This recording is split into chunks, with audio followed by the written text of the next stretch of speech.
asalaamaaleykum mbokk yi ñu amaat mbégte lool dikkaat yéen ci xibaaru météo yi tey ji ajuma bi fi ñuy tàmbalee comme ni ñu ko waxee fan yi yëpp gannax bi nga xam ne tàmbale na depuis ci midi tey ji ajuma gannax boo xam ne mën na am ñetti mètre ci diggante ndakaaru ba Ndar ba ci ñaari mètre ak genn wàll diggante ndakaaru ba Casamance ak ba ci biir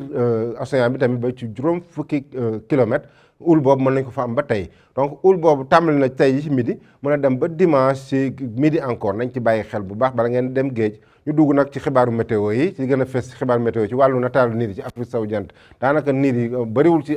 ci Sénégal côté Mali Mauritanie yëpp asamaan su leer la ñu am mais ngelaw li nga xam dafay jóge ci côté Sahara mi ngi upp ba tey indaale ngelaw loo xam day indaale mbooyoo ak ngelaw lu tàng paleen say mais ci digg réew mi ak côté penku réew mi foofu la ngelaw li gën a fësee guddi gi nag li ñuy xool guddi gi jëm ëllëg li ñuy xool ci wàllu seddaay guddi gi seddaay bi fa muy gën a tuutee boo leen xoolee côté bii la diggante Ndar Ndakaaru Mbuur ba côté Louga ba Ndar foofu sedd bi dina am ay fukki degré juróom-ñaar fële ca Ndakaaru foofu mooy gën a sedd ba fukki degré juróom-ñett fële ca Thiès fukki degré juróom-ñaar tam ñu am ko Ndar fukki degré juróom-ñett ñu am ko diggante Mbuur ak Louga fi ci des lépp nag ñaar fukki degré ak lu tegal la ñu am lu mel ni Kaolack am ñaar fukki degré fële Fatick du moins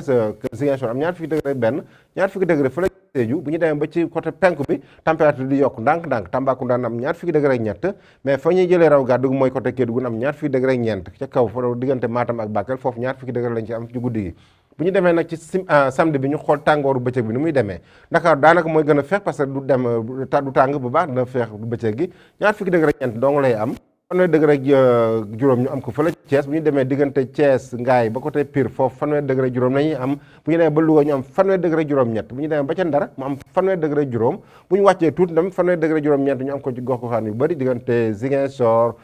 Fatick Diourbel ba côté Linguère ba Podor am fanweeri degré juróom benn mais bu ñu demee ba ci penk bi ak bët Saalum bi ndax foofu tàngaay bi commencé naa fees bu baax parce que ñeent fukki degré lu tegal la ñuy am Sédhiou nañ fa am ñeent fukki degré benn ñu am ko fële ci Kaolack naka noonu Kolda ñeent fukki degré ñu am ko Kaffrine ak Tambacounda ñeent fukki degré ñaar ñu am ko Matam foofu mooy gën a tàng ci bëccëg bi ñeent fukki degré benn ñu am ko